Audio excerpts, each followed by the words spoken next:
Good morning, everybody. I did a quick video this morning. Happy Thanksgiving.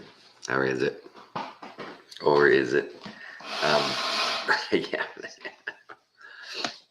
Have anybody else noticed that this Thanksgiving season, there's a news story, several news stories now about Thanksgiving. It's wow.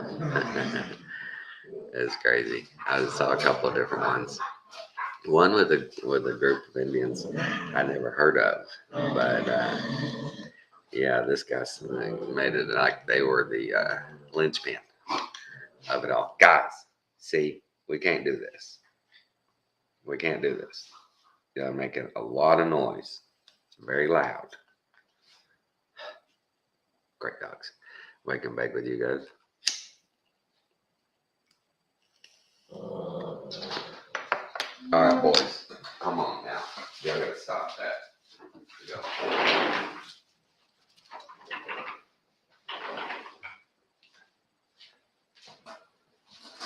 It's a little chilly out, but they'll be all right.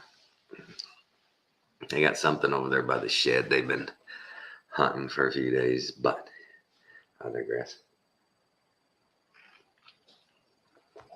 This Thanksgiving thing. I don't know, man. What do we believe anymore? What can you believe? Who's to say? I mean, gosh, when you're a kid, kindergarten, you make your turkey with your hand, painting. You're told that these nice pilgrims went to these not very nice Indians and said, "Hey, man, well, we be cool to each other. We got some food. Y'all got some food. We'll share some food. And everybody there, they're going to be cool."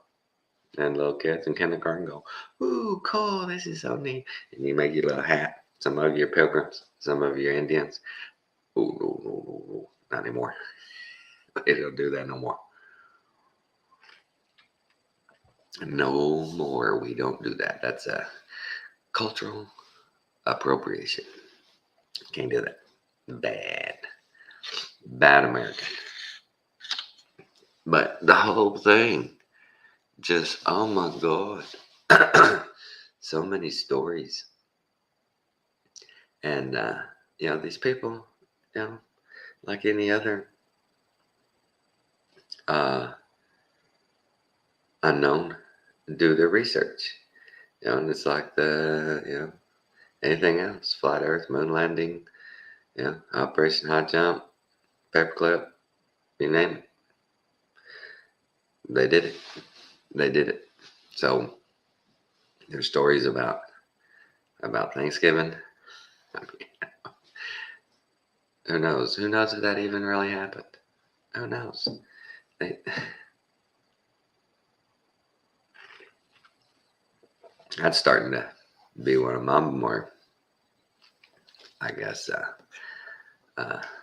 common themes is, did it even happen? Did it even happen? Or is it just a story? Just something to keep people occupied. Yesterday, watching football games, and Kathy's like, "Wow, man, 3 games." I said, "Yeah." I said, "Used to be, no, just one game, 3 o'clock, and it was two, one at 11, one at 3. Now there's 3." I said, that's just the bread and circus keeping us occupied.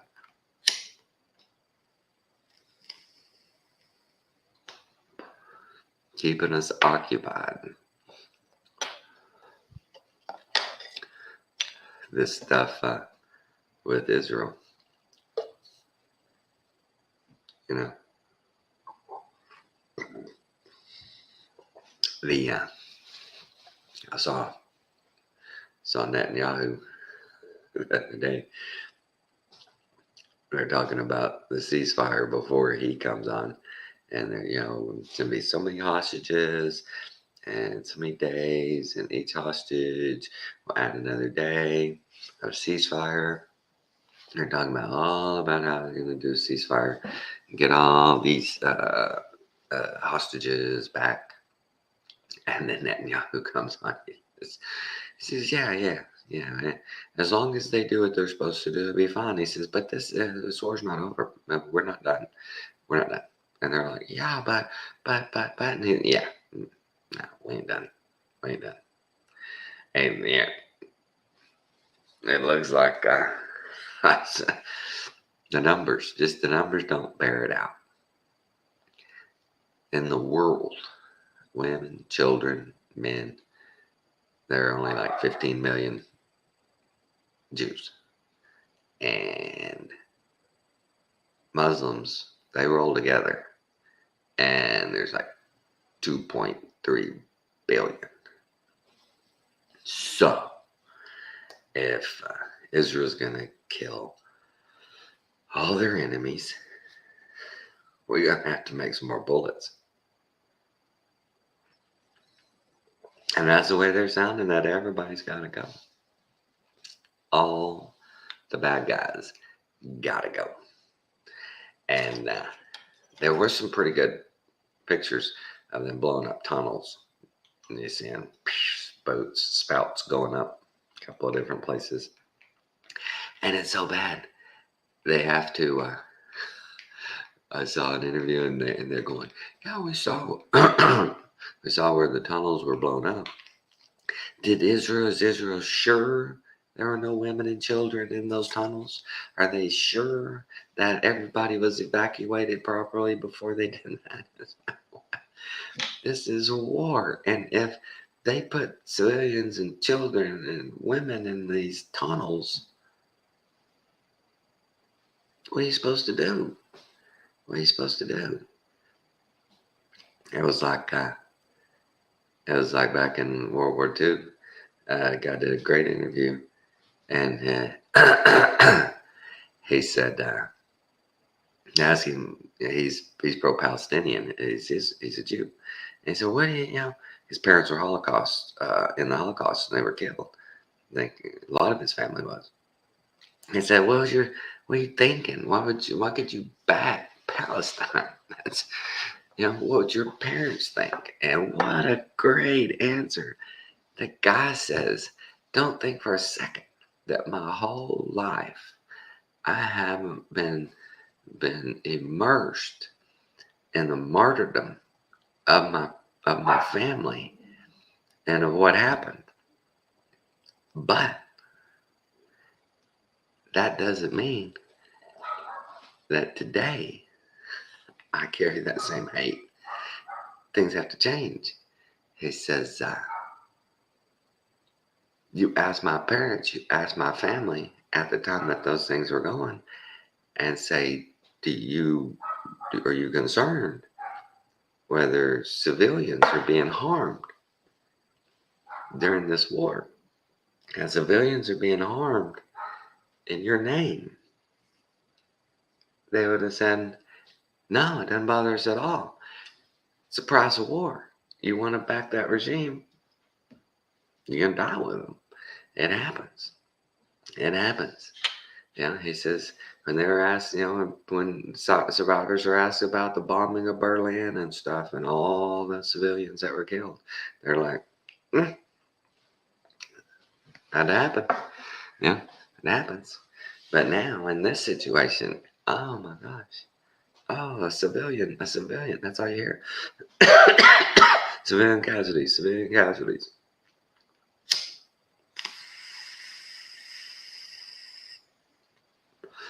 What do you do? What do you do? Civilian casualties. They live where they live. They do what they do.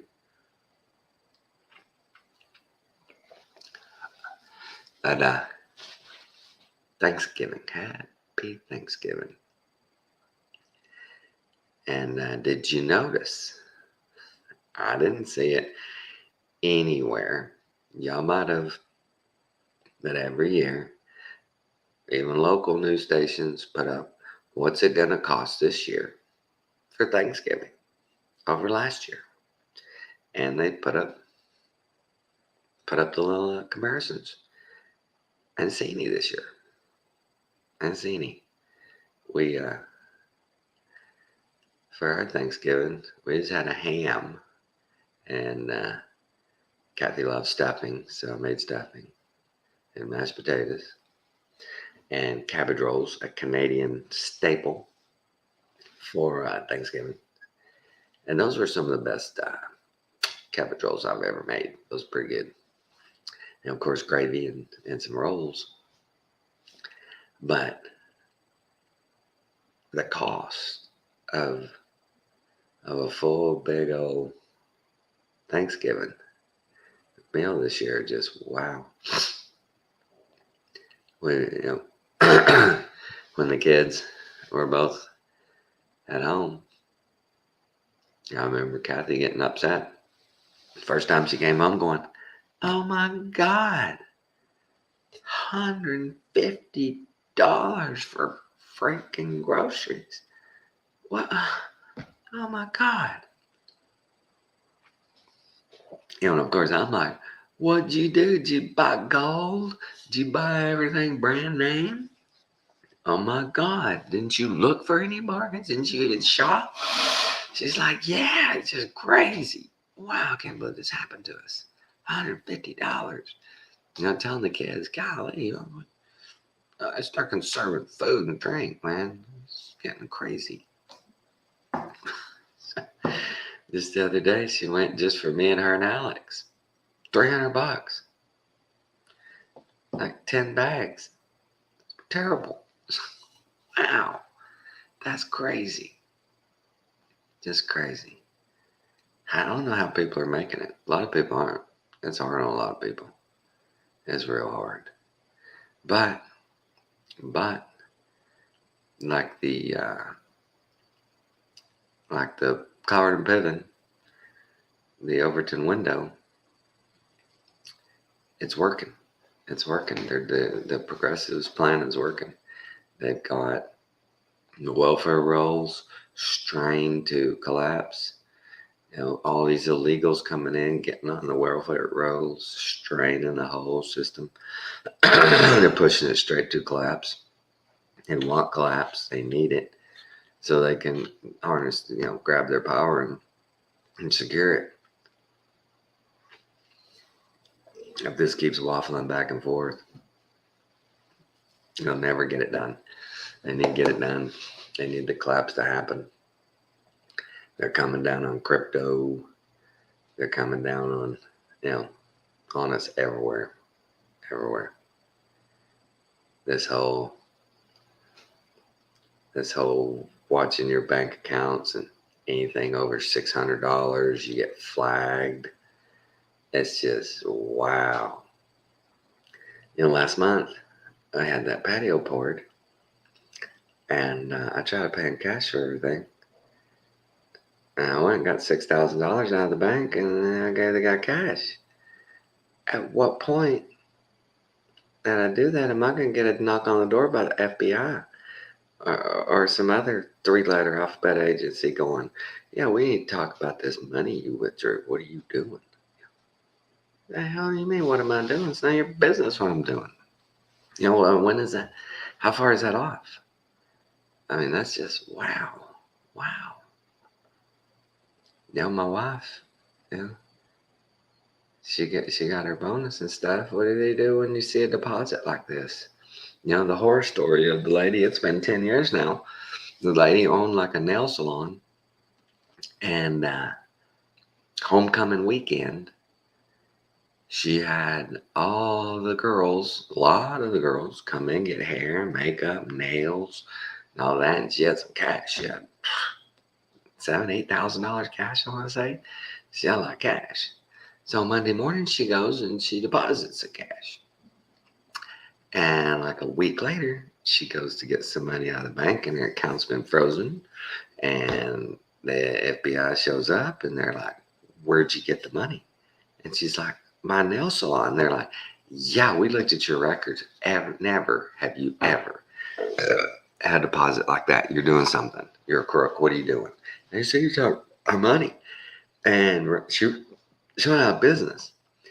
And I think it was 5-6 years later, they were like, sorry, you didn't do anything wrong. Fill out these forms and stuff, and we'll see if we can't get your money back to you. And I think she got most of her money back, but she had to pay fees and filing monies and all this shit before she could get her money back. I don't think she got it all. But wow, that's what the government can do, just like that. Just like that. Ruin you. Ruin you. When we were in Arkansas, the rule at that time was $1,000. They flagged anything over $1,000 deposit, cash deposit. And I was doing stuff on the side, working at the golf course, and making money on the side. And a couple of times, I had over $1,000 cash deposit, and I stopped, and I did it in increments of $300. Because I could have done $999, but that might have taken us over. But it's just, wow, what do you do? It is literally getting to the point where you just work in the system best you can. You know, keep your mind about you. Try and stay on the narrow path. Try and stay out of the fray, out of the politics, out of the confusion. The confusion these days. Wow, it's just terrible.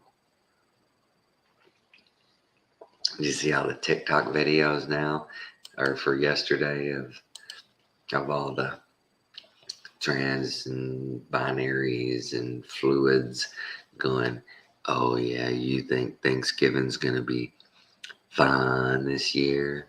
I don't think so. Everybody's gonna be called by their pronoun. And if they don't reciprocate, there's gonna be trouble.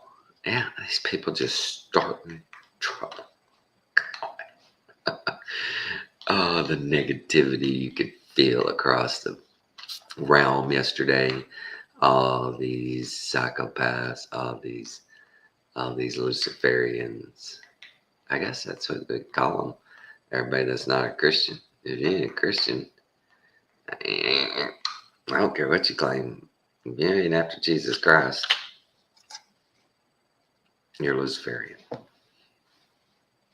Because any other religion other than Jesus Christ in the Word, it's of the devil and of man, so it's Luciferian, I think.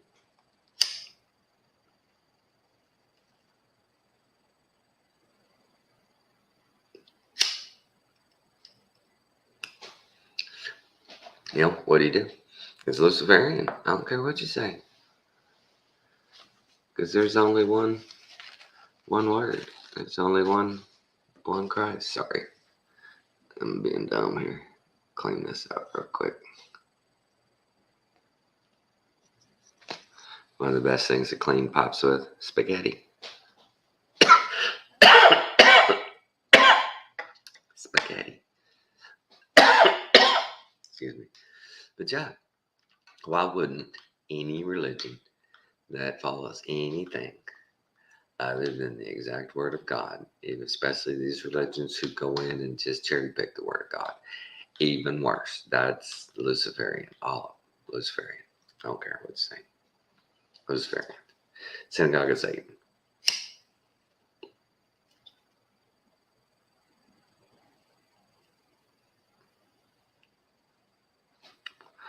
Oh. And the guy I was telling you about that did talked about his parents in the Holocaust and their martyrdom. He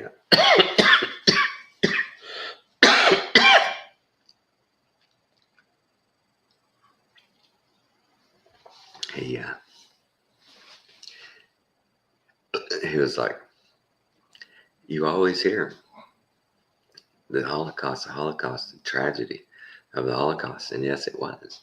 He says, but nobody wants to tell the story of what the Jews did to the Germans before this ever went crazy, went sideways. There was a reason all of this went so bad. There is a reason. But nobody wants to talk about that. Everybody just wants to go, Holocaust. I'm a victim, Holocaust, I'm a victim. Wow. How many victims did they have before the Germans stood up and said no more? I mean, they ran the banking industry. They ran the like retail, you know, the usury. They got people in debt and foreclosed on their homes and their businesses, and it's just, if you read the true history, what led up to World War One and World War Two. The tiny hats were roughing that society up, let's just say. And these days, wow, did anybody read that? A rabbi, think about that. A rabbi just bought the entertainment conglomerate that owns Pornhub and a lot of the other porn sites. Boys, are y'all better now? Come on. Here, y'all go out in the garage. Come on. One or the other. But yeah, I saw that the other day. I was like, you gotta be kidding me. This Jewish rabbi now owns Pornhub and its many subsidiaries. It's just like, wow. But before that, a Jewish couple owned Pornhub. It was a Jewish couple. And most of the adult sites out there, magazines, all that. I watched a deal about it. The guy who started a lot of the porn magazines was a Jewish guy, and it's just they got their handprints, their fingerprints on everything. They got their fingerprints on everything, and none of it good. None of it good. So, like I was telling Kathy, look at it all. Take a big step back, open that aperture way up, and look at all the circumstances and unexplained and queer, weird, strange, unexplainable. The only thing that explains all of it is the devil's loosed. He was, I don't know, 1600s, 1700s, right out the jump, took over the Catholic Church, used the Catholic Church to spread Luciferianism, the Jesuits, the Masons, all of it. Look at it. And then what's funny is it seems like every few months they're discovering new major structures in the middle of nowhere, right? This middle of nowhere. Like the Aztec stuff out in the jungle, all the pyramids, a whole metropolis. And it's looking more and more like we don't know anything, any truth about our history. None of it's true. All of it's made up. All of it's twisted. All the names have been changed to protect the guilty. Yes, the guilty.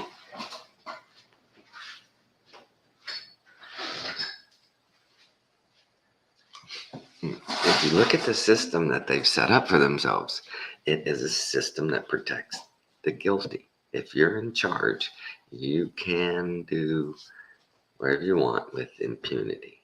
You just hands off. Immunity, impunity, whatever you want to call it. Our whole lives. Admit it. There's been a group. Do whatever they want. Get richer and richer and richer and richer. And then they get to pick winners and losers. Who gets to become one of them? Who gets held down? It's just, wow. My whole life. And I feel bad. The more and more and more of this, I don't know I should, but golly, it's happened on our watch. But they made the system where you're always an arm's length from it. If you want to get into it and make change, you gotta sell your soul. You gotta sell out, or you're not getting past that starting line. You can stand on the outside and rah rah, cheer cheer, donate, do all that, but you ain't gonna get in the game. Can't make no changes.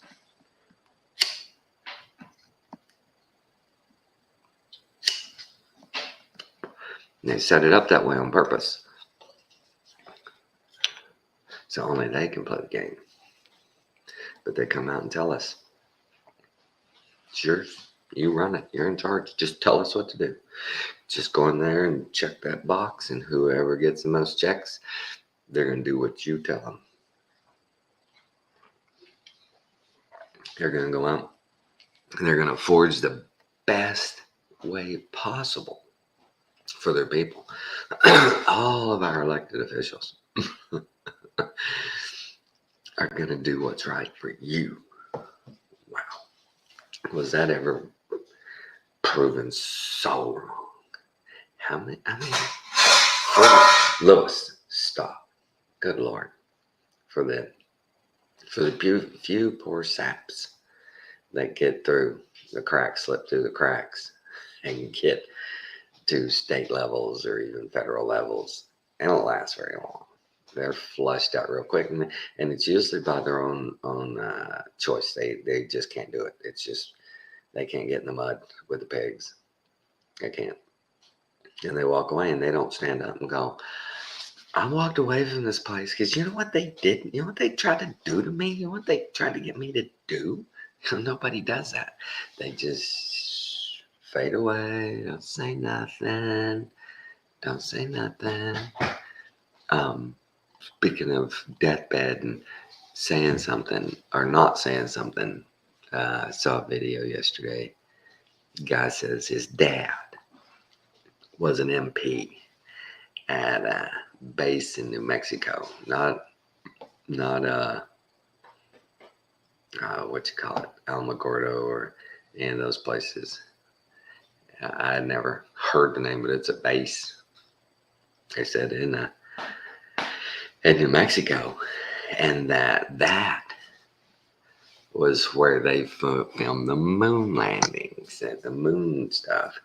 He said his dad told him on his deathbed that on that base had two big hangars that were attached together, a huge tent area leading into it. And he said his dad guarded the place while dump trucks, one after the other, came in, dumped dirt, and then they came in and poured powder concrete all over it to get the color, and that they brought in rocks and set up all the stuff. And said his dad witnessed it all, but they told him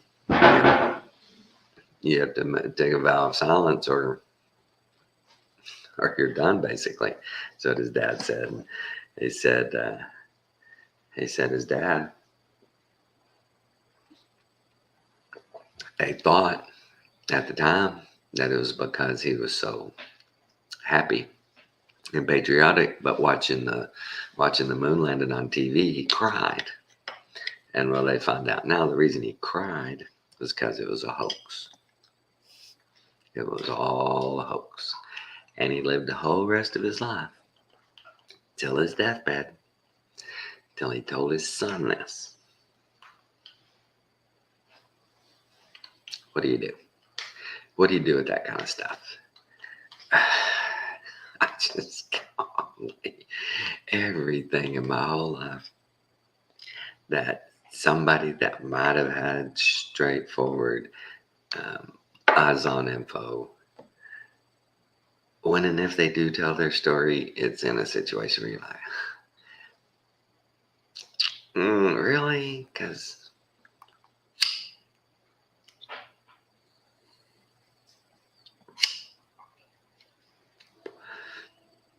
and several of them say Well,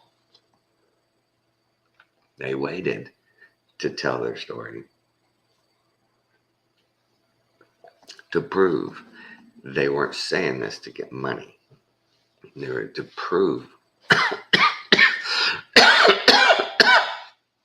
they weren't just out for gain and making up a story.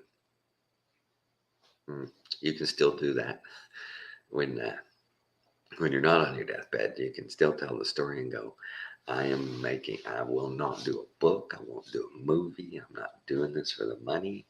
I'm going to get a lawyer and I'm going to sign the rights over to all this to like charity or something. You can get around that while you're still young. And what do? But they several different people, right, have done this on their deathbed, and their families come out and go, well, this is what he told me. This is what she told me. And it's like, okay, what do? And then there's all the disappearances and all the suicides up and down the line of people who claimed, they made claims that they caught the government and their health took a turn for the worst after that. And then there's people like this that did a deathbed confession, and so what do? What do? No! God dang it. Jeez. Louie was sitting there chewing on my power cord. Dadgummit, Louie. What won't he chew on? Man, that he's about one of the chewingest dogs I've ever had. And I buy him big chew bones and do not chew on that stuff. Good Lord. I saw the wire moving out here. What in the world? He's laying down there, mouthful of it. Yeah, I think it said in the last video he chewed up Kathy's comforter on her bed last week. She was so mad. I don't know what it is. He has 4 different, he has that comforter. He has 2 sheets and another blanket in his kennel. And all of them are ones he chewed up. And we don't know why he chewed them up. Because he hadn't chewed up others, right? He'll lay on the bed with us. He'll lay, on the couch with blankets there and chew on any of those. But these 4, he had something against them. And he proceeded to tear them up in his kennel. They did something to him. I don't know. But I never had a dog chew that much. He's chewed just about everything. I've told you, baseboards, everything. But this whole Thanksgiving deal, it's just another example of another story that I just can't believe. There's no reason to believe it.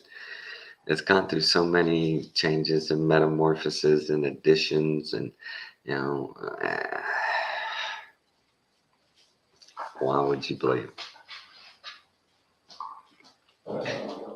Why would you believe it?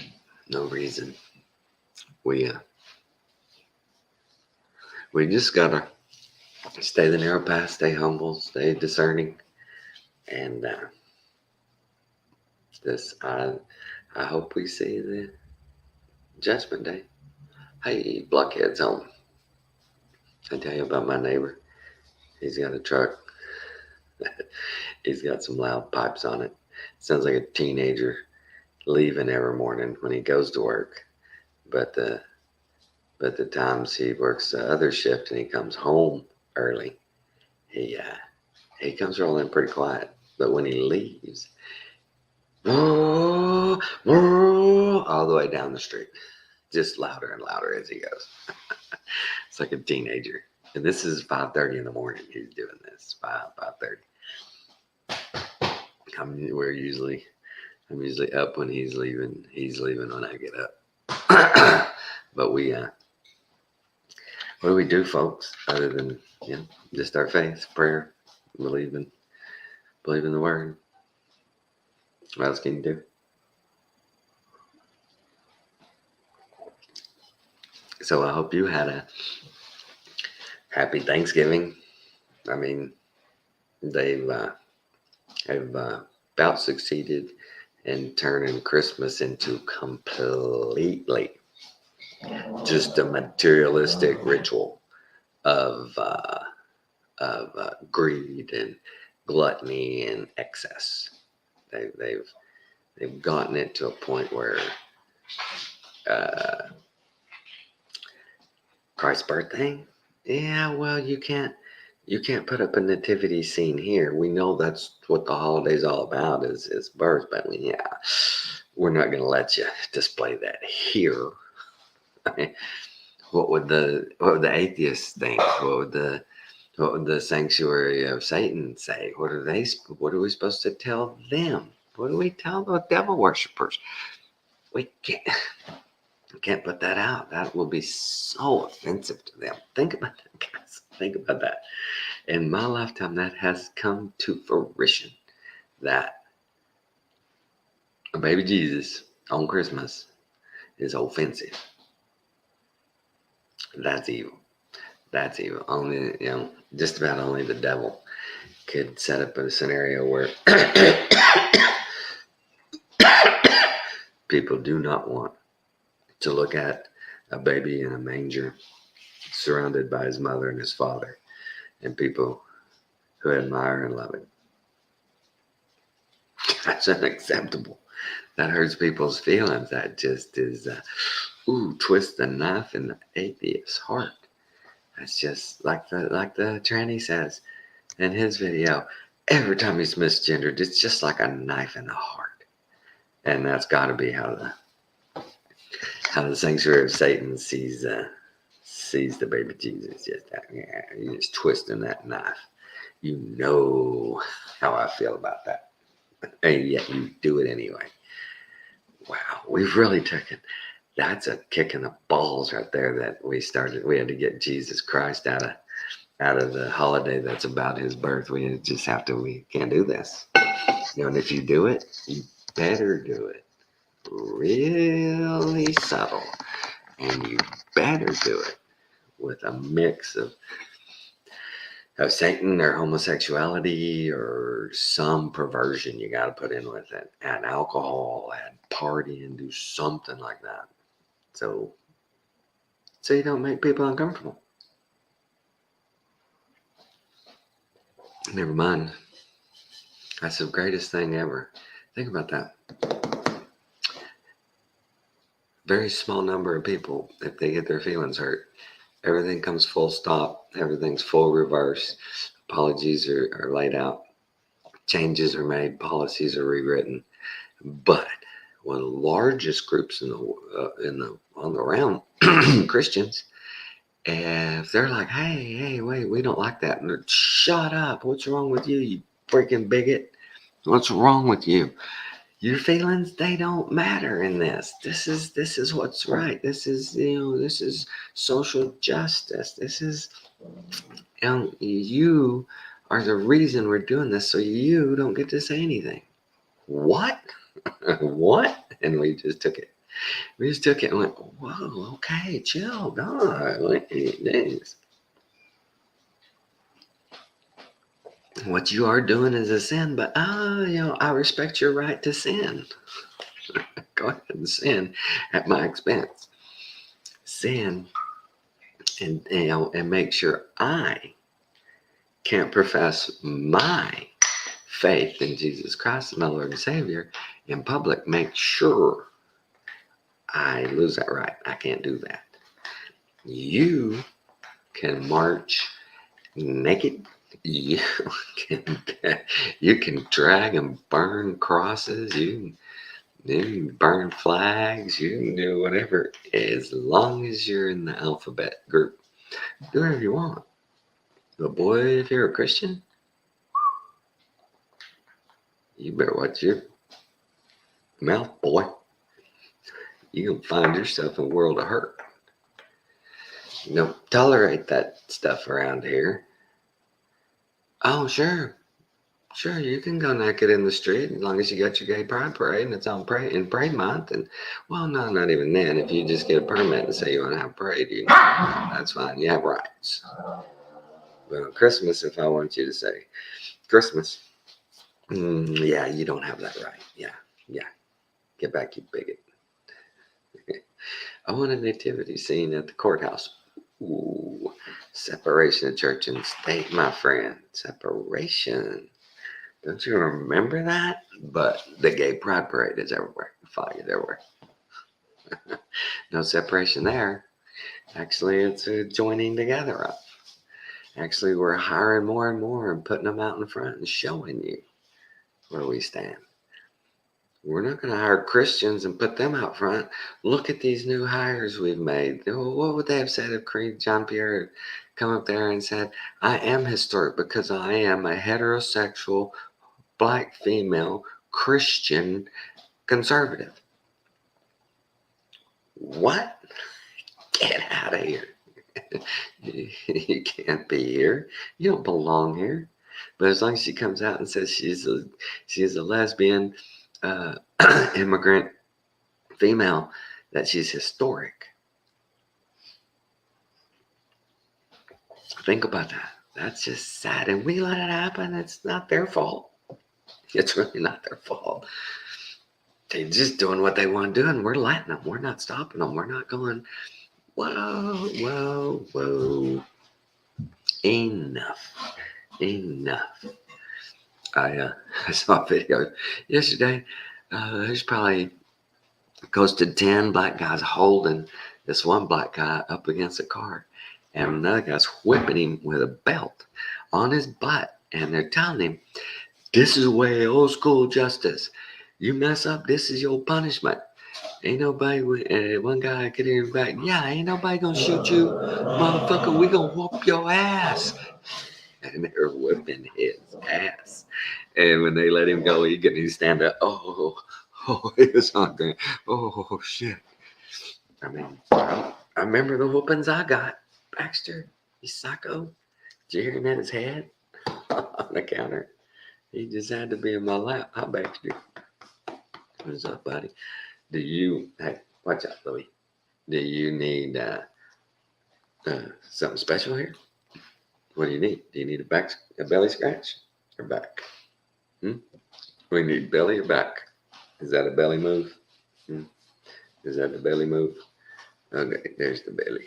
You wanted some belly. Say hey, Baxter. We'll get some more belly scratching here in a little bit when we're done. But y'all guys, think about it. It's not their fault. We let them do it. We said, we would rather not take the 10 commandments out of schools. Those are 10 good rules. Whether you're Christian or not, they're good rules to live by. You don't like them? You don't want them? What's your rules? There are no rules. Whatever I want is the whole of the law. That doesn't sound good. Okay, all right. Don't get mad. Don't call me a bigot. Don't call me a racist. Please don't call me names. And Christian conservatives just kept backing up. Backpedal. Please don't call us names. Oh no, they wrote a story in the newspaper. Said us Christians were racist. How do we let them know we're not? We get black people in our church. We go out and recruit. You know, that'll prove it. It's crazy. In my lifetime, that's what's happened. That's what has happened. I thought it was crazy years ago when Kathy and I, we were together maybe 4 or 5 years. And I read a stat about in America, there's a church like every 5 square miles, 10 square miles, something like that. In Canada, there's a church like every 100 square miles. And the per capita was like, Texas was like or no, the whole of the U.S. was like 2 or 3 uh, churches average per town, and Canada was average less than 1 per town. If you think about that, that's crazy. They didn't have any churches. Religion is in Canada. That's why Canada's the way it is. That's why them fools are so socialist. That's what's funny is they don't even know it. I don't know how it's gonna go in January, but we're going down to Kabul. Where are we going? I forget. We're going Caribbean somewhere with my sister-in-law, brother-in-law in January, and that'd be interesting. I ain't seen them in. When's the last time I saw those people? It's probably been 10 years since I've seen them. Kathy's only seen her sister like twice in the last 10 years, but I hadn't seen them in like 10 years. So it's gonna be interesting. It's gonna be interesting because even early on when I first met them, I've told this story before. I think we're at their house, and on the countertop there is a stack of bills, and the one right on top is Saskatchewan Auto Insured. I'm like, okay, and it was crazy. It was crazy, and I just said something. I'm like, dude, do you really pay that much insurance? He's like, yeah. Fuck, that's crazy. I'm like, thank God you got free insurance. And he picks those up and he goes through me, shows me another bill, and it's their health insurance. I was like, I thought it was free health insurance. Here he goes, oh no, you have to have subsidies. You have to subsidize it. And for their family, that bill is like $180. So that's $1,200-$1,500 a year subsidy on top of their other taxes pay for the health care, but they have to take their taxed money, buy more insurance to even balance it out. My sister-in-law a couple of years ago broke her wrist, went to an emergency room, took like 6 hours to get seen. They didn't even take an x-ray. They just looked at it and you could tell it was broke, so they didn't take an x-ray. And they didn't try to set it or anything. They put her in a sling, gave her a phone number to call to see an orthopedic surgeon.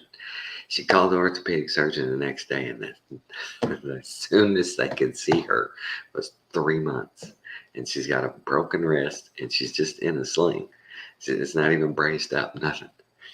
And this, I shit you not, we were on the phone with her, and I'm like, you've got to fucking be kidding me. I said, go across the freaking border into the U.S. and go to an emergency room and get that fucking thing set and get it put into a cast, and we'll help you pay the bill. We'll pay cash, because this is crazy. You can't wait 3 months. Well, yeah, she waited 3 months, and by the time she saw him, surgeon's like, oh yeah, it's all fucked up. We're gonna have to go and do surgery. We'll re-break it, and we'll put a plate and stuff across it. And I'm like, oh my God, it's such a bad system. And I told you, my mother-in-law, she was diagnosed with lung cancer, and she was 67, and they were like, yeah, you're going to die. And we were all like, what? So you ain't going to do any biopsies? You're not going to do a CT? Let's see how big it is. Because they just done a chest x-ray and blood work, and they're like, yeah, no. She doesn't qualify for that treatment. She qualifies for the end-of-life treatment is all she qualified for was end of life.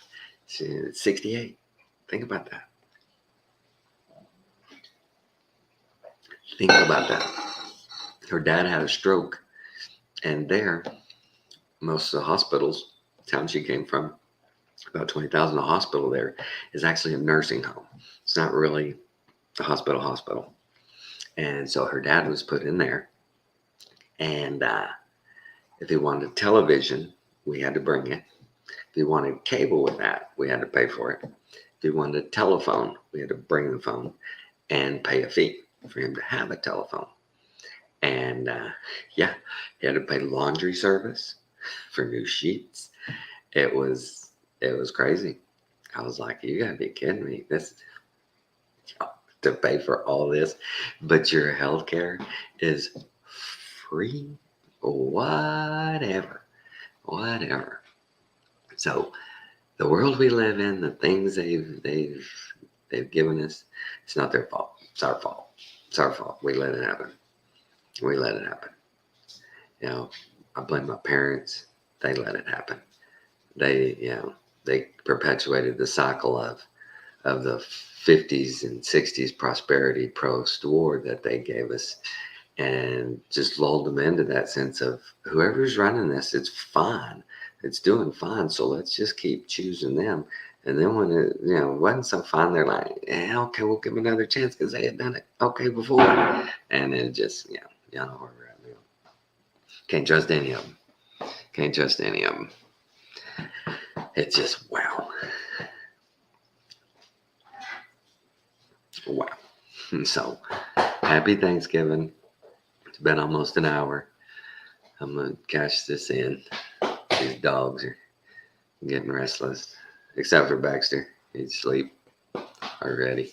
But yeah, it's crazy. Crazy the stories we've been told about Thanksgiving. It was no such thing as happy. It was only, they were just happy they weren't dead, is the story. And I more believe that they were just happy they weren't dead, that they came together and were able to help each other out a little bit and not starve to death. And somebody went, man, remember back when we almost all died? That was pretty crazy, wasn't it? Let's remember that. I mean, okay, that's possible. Okay, but other than that, kind of crazy. All right, love you guys. Good vibrations, good discernment.